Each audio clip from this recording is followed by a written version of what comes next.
Quick, think of a color and an animal. You only have 3 seconds. Did you think of a blue dog? Now, there might be a handful of you completely mind-blown right now. You might be asking yourself, how did he do that? How did he know what I was going to think of? Like I somehow reached through your monitor and read your mind. But the trick is actually simpler than it seems. According to this survey conducted by YouGov across 10 different countries, blue is the most popular color in the world by a significant margin. And dogs? Well, dogs are one of the most popular pets in the world, with an estimated 65 million households in the US alone owning at least one. So when you combine those statistics along with the 3-second time constraint I gave you, your brain might have naturally reached for what was most familiar and immediate: blue dog. Or maybe you saw through my trick. Perhaps you've heard it before, or maybe you're just the kind of person who doesn't like being predictable. So you went with something like a green tiger or a purple elephant just to throw me off. And to you I say, congratulations, you're quite special, aren't you? You noticed the pull toward the obvious answer and chose to go against it. Either way, whether I got it right or completely missed, that's not really the point. The point is what happened in the moment before you answered. There was a process happening, a small window where your mind was already moving, scanning through memories, images, and associations, almost automatically, before you even consciously decided anything. Somewhere between the question and the answer, something was happening that you weren't fully in control of, and maybe weren't even fully aware of. You were thinking. But were you choosing to think, or did the thinking just happen?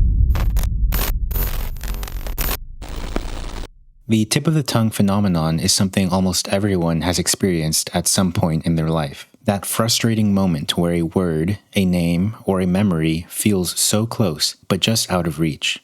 It's so common, in fact, that people talk about it everywhere, from casual conversations to entire online communities like on Reddit with r-tip of my tongue, where thousands of people make posts trying to recover things they know they've heard or seen before. Songs, movies, phrases, things that feel familiar but can't quite be recalled. And what's interesting about this experience isn't just that we forget about things, it's that we know we have forgotten. We can feel the answer sitting somewhere in our mind, just beyond the edge of recall.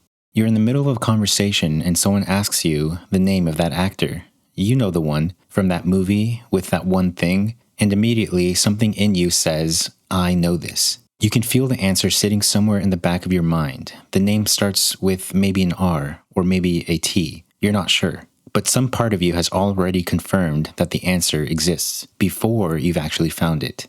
We all have experienced this, but I feel like we never really stop to think about how strange this phenomenon really is. How can you know that you know something without knowing it? In the world of cognitive psychology, the tip of the tongue phenomenon is far more than just a quirk in human memory. It's like a crack in the wall, a small yet revealing fault line that exposes something about the mind that usually goes completely unnoticed in the rush of everyday life. At that moment, there are actually two things happening at once. There's the thinking, the searching, the grasping of lost memories, and there's something else.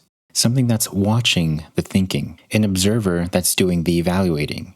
It's the part of your mind that says, no, that's not right. Keep going. You're close to the right answer. And once you notice that quiet presence sitting behind your thoughts, you start to wonder, how long has it been there? What else has it been watching? And what does it mean to be able to step outside your own mind and look back in?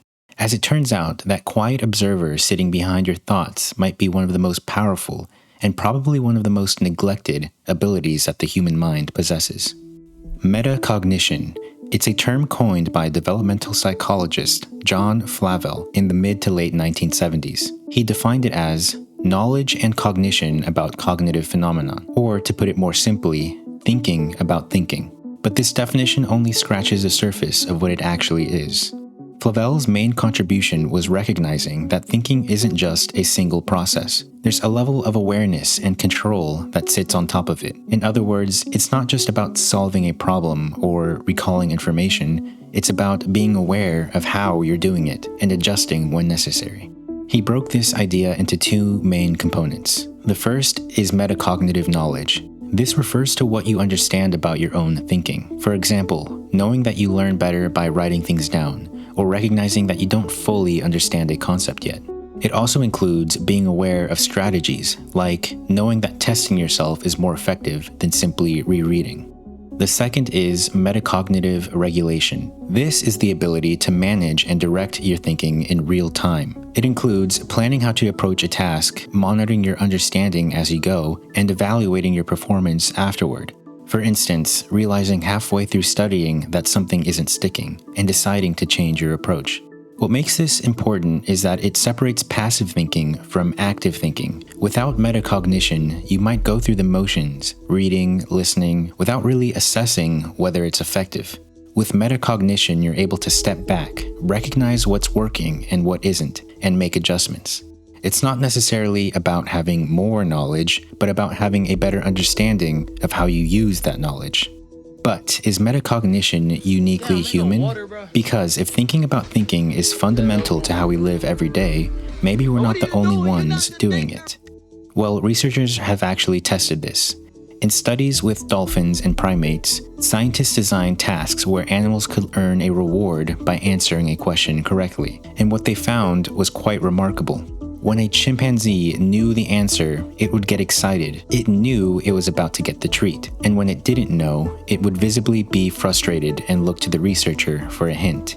The monkey was monitoring its own knowledge state. It knew when it knew something, and it knew when it didn't.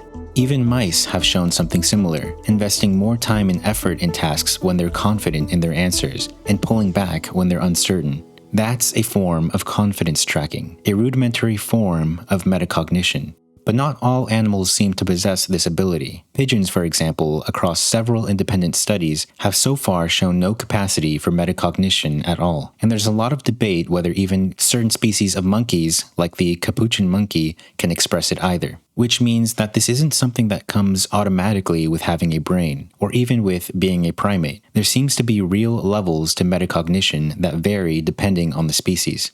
So this ability may not be uniquely ours, as many mammals appear to have some version of it. But here's where humans diverge. Somewhere around age 4, something shifts in human children. Before that age, kids can already show signs of implicit confidence tracking, similar to a monkey or a dolphin, a feeling of knowing or not knowing, but they can't consciously access or articulate it. And then around age 4 or 5, something clicks. They can now explicitly say, I know this, or I don't know this. They can take that internal signal and use it intentionally. They can communicate their uncertainty to others and regulate their own learning. And once metacognition becomes explicit, you can not only feel that something's off, but actually investigate why. You're no longer just receiving a signal, but you can interrogate it. And that capacity for genuine self-inquiry, for treating your mind as an object of investigation, is what makes humans not just capable of learning, but fundamentally changing the way that they learn.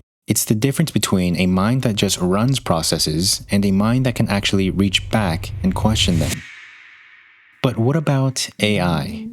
Well, an AI system can technically be designed with confidence scores and the ability to flag uncertain outputs when the probability of being correct falls below a certain threshold. So I guess you can say in a narrow, engineered sense, something like uncertainty monitoring can exist, but there's a fundamental difference between a system that's been programmed to output a confidence rating and a system that genuinely knows what it doesn't know. The clearest evidence of this gap is in hallucinations. When an AI generates a fluent but completely wrong answer, there is no feedback loop, no self-doubt mechanism, and most importantly, no observer that steps back to evaluate whether the process that produced the answer was actually sound or reasonable. The system simply processes an input and generates an output. It has no sense of the difference between retrieving something true and fabricating something convincing. And without the ability to genuinely distinguish what you know from what you're producing, many conclude that AI, as we know it today, does not have a form of metacognition. We just have a very sophisticated pattern completion device that merely mimics the ability to think. How many E's are in the word 17? There are no E's in the word 17. Even though it sounds like it might, the letters are S-E-V-E-N-T-E-E-N, so it has 3 E's, not 0. I misspoke initially. No, wait, I just counted there's 4. But even amongst people, metacognition can vary. Not everyone has the same capacity to reflect on their own thinking. Neuroscience has started to map where metacognition actually lives in the brain, and it points consistently to the prefrontal cortex, the region associated with executive function, planning, and self-regulation. It's one of the last areas of the brain to fully develop. A teenager can be brilliant and still operate almost entirely on impulse, because the part of the brain that watches the rest of the brain is still being built. Research in learning science has shown that metacognition is one of the strongest predictors of academic performance, not IQ or raw effort, or not even hours spent studying. The single biggest factor is the ability to accurately assess your own understanding. The student who can tell the difference between I read this chapter and I actually understand this chapter will consistently outperform someone with more raw ability who can't do the same. And this distinction matters more than what most people realize, because most of us, most of the time, confuse familiarity with understanding. Daniel Kahneman called it the illusion of understanding, a deeply embedded cognitive bias where we believe we grasp things far more than we actually do. We follow a chain of words, nod and agree at the parts that confirm what we already believe, and walk away feeling like we actually learned something. We confuse recognition for comprehension. You might have also heard of the Dunning-Kruger effect. What's 9 plus 10? 21. You stupid. In the 1990s, psychologists David Dunning and Justin Kruger discovered that people with limited knowledge in a given area don't just perform poorly, they also tend to be largely unaware that they're performing poorly. They lack not just the skill, but the metacognitive ability to recognize the gap between where they are and where they think they are. And you probably see this all the time online. The less someone actually knows about something, the more confident they tend to feel. And the more deeply you understand something, the more you start to see just how much you don't. One of the great challenges in this world is knowing enough about a subject to think you're right, but not enough about the subject to know you're wrong. Genuine expertise tends to breed humility, while surface familiarity tends to breed overconfidence. Metacognition is what bridges that gap. It's the part of you that, when you finish reading a page, actually stops and asks, did I just scan a bunch of words, or do I actually understand what I just read? It's the difference between a passive consumer of your own experience and being an active participant in it. But not all hope is lost. The capacity can be trained. Brain scans of people who practice metacognitive awareness, either through meditation or even just through structured self-reflection, show that prefrontal regions involved in self-monitoring become more refined over time. So you're not locked in to whatever metacognitive baseline you happen to have right now. The only problem is that most people never take the time to develop the skill of self-awareness. Consider this. Most people who have ever tried to break a bad habit have had this experience. They know what they're doing is bad for them. They can explain exactly why it's harmful and maybe even articulate the consequences with perfect clarity. But then they do it anyway. The smoker who understands cancer risk, the person scrolling through their phone at 2 a.m. who knows they'll be exhausted tomorrow, the person who keeps returning to a relationship that hurts them. It's the gap between just saying you know something and actually knowing it deeply enough that you actually change how you live. William James, one of the founders of modern psychology, said that the greatest power we have over stress, or over anything really, is the ability to choose one thought over another. That's it, just choosing. But most of us have experienced how hollow that advice can feel in the moment. Because choosing requires awareness, and awareness requires that observer, that part of you that can actually see what's happening before you react to it. Without that observer functioning, you're not really choosing anything. You're just watching yourself after the fact, wondering how you ended up here again. Yep, that's me. You're probably wondering how I ended up in this situation. So in a very real sense, you might have to ask yourself, are you thinking your thoughts, or are your thoughts thinking you? Now bring that question into the world that we currently live in, because it's not just internal habits that we're talking about. There is an entire industry, a multi-trillion-dollar architecture of platforms, algorithms, notifications, and content that has been engineered specifically to operate below the level of your metacognitive awareness. The attention economy doesn't want you to think about your own thinking. It wants you to react. It wants you to scroll before you even decided to scroll, to click before you even chosen to click, and to feel something before you even evaluated whether you want to feel it in the first place. Every feed, every autoplay, every notification sound is carefully calibrated and designed to bypass your executive function and speak directly to the more impulsive layers of your brain. Not only that, but stress and anxiety has an effect on the mind that shuts down metacognition. Research has shown that when you induce a stress response, even a mild one, metacognitive function is impaired more than primary cognitive ability. You can still process information and react, but the observer that we were talking about earlier goes quiet. The part of you that would normally step back and evaluate what's going on has been pushed down by the part of you that just needs to respond to the immediate signal. A media environment built on outrage and urgency is essentially a machine for keeping you in that state. Not the intense, episodic fear that your ancestors felt when running from a predator, but a chronic, low-level scratch on the amygdala. A drip of mild threat that keeps your nervous system just activated enough to make reflection feel difficult. And it's in that state that the gap between impulse and awareness gets squeezed into almost nothing. But fear is only half the story, because running alongside the fear-mongering in global news and media is a pleasure crisis. And in many ways, it's even more insidious because it doesn't feel like a crisis at all. Actually, it feels like the opposite.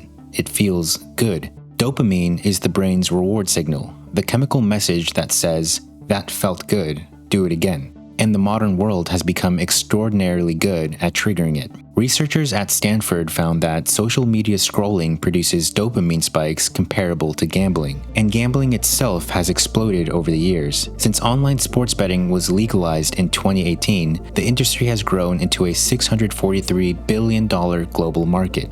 Experts are already calling it the largest and fastest explosion of gambling the country has ever seen. Addiction to dopamine is rapidly becoming the norm. And the reason that all of this matters for metacognition is simple. These systems are not accidentally addictive, they are deliberately and precisely engineered to collapse a space between impulse and action. All of it is designed to remove the pause and the reflection. Because the moment you stop and actually ask yourself, why am I doing this right now? Is this what I really want? The spell breaks. And a broken spell means a lost click and a closed app. So the goal of these systems, whether anyone wants to admit it or not, is to keep you moving fast enough that you never stop to question anything. That's the business model. The attention economy isn't just competing for your time, it's competing for your self-awareness. Without the ability to observe your own mind, you're not navigating your life intentionally. You're running on autopilot in a world that has been engineered to keep you there. And right now, it seems like it's winning. But like I mentioned before, metacognitive ability is a skill that we can all improve on. The first step is awareness. Simply understanding what your brain is doing gives you leverage. Knowledge of how the mind works becomes kind of an armor because it gives your prefrontal cortex something to work with before those automatic processes take over. The second step is contemplation. The practice of sitting with your own mental states and observing them rather than being swept along by them. Like being a stone. It's neat. You're always relaxed and your mind just wanders around like a bee. It's like dreaming, but better. I get to pick whatever I want to think about. This can look like formal meditation, but it doesn't have to be that intense. It can also just look like simply asking yourself, what am I actually feeling right now, and why might that be? It can be as simple as pausing for a moment before responding to something that triggered you. The point is the act of turning inward deliberately with some consistency, because that practice over time widens the gap between stimulus and response.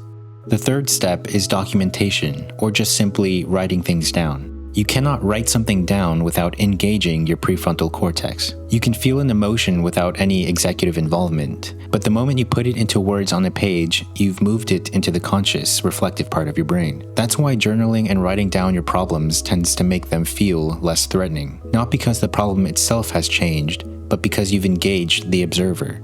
But I can also see that journaling and documenting your own thoughts can be tedious, and not everyone is going to be willing to do it. But at the very least, I urge everyone to practice basic awareness and contemplation. Because the more you practice the act of noticing, the wider the gap between impulse and action becomes. And in that gap is something that might be the closest thing to freedom anybody could have. As a matter of fact, neurologist and psychiatrist Viktor Frankl called it the last of human freedoms, the ability to choose your response to any given situation. But that choice is only available if you're aware enough to actually see the situation clearly in the first place. There's a reason most people can spend their entire lives trying to change without ever really changing. They try to change their circumstances without examining the mind that keeps recreating those same circumstances. They work on the output without ever looking at the source. Metacognition is the act of going to the source.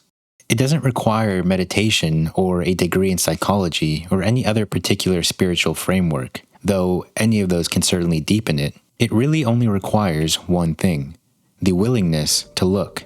To slow down enough to actually observe what's happening inside your own mind. The ancient Greeks inscribed, "Know thyself," on the Temple of Delphi. Carl Jung spent an entire lifetime telling people to make the unconscious conscious, and Flavel formalized it in the 1970s. They're all pointing at the same thing, just from different angles. And that capacity might be the most important skill anybody can develop, especially now.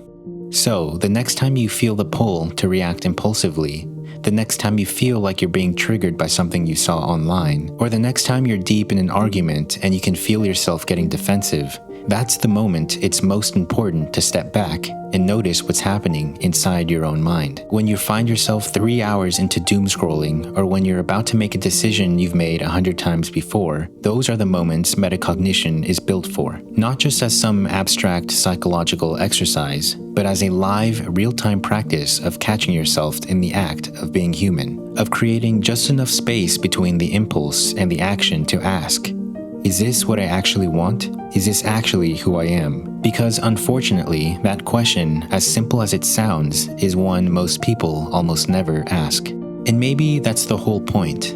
Because the modern world is loud and fast, and it's deliberately designed to keep you in a state of impulsive action. But somewhere underneath all of it, underneath the noise and the urgency, and the constant pull for your attention, there exists that part of you that's able to step back and reflect. The only question is whether you're going to let it.